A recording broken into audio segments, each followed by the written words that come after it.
I promised I would talk about bananas, and look at the bananas.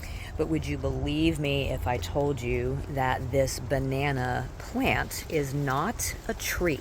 This is not a trunk. See, a banana plant, and also plantain, which is also very popular here on Puerto Rico, is actually an herb. So what we see as a trunk is actually the leaves, but they're just curled very, very tightly in on each other, and it forms what they call a pseudostem. So it's not actually a trunk.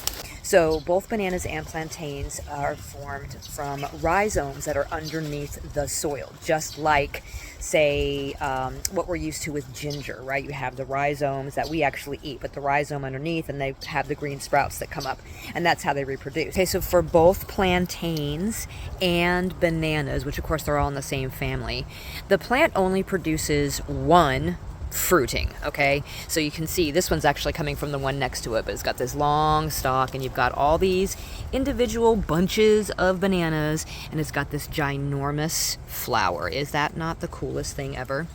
But it'll only do one flush of fruit, and then the mother plant will die back, but then you have new baby plants that are going to pop up from down under the soil. They're coming from that rhizome or that corm. Banana plants will usually take about 9, maybe sometimes as long as 12 months in order to be able to produce a fruit.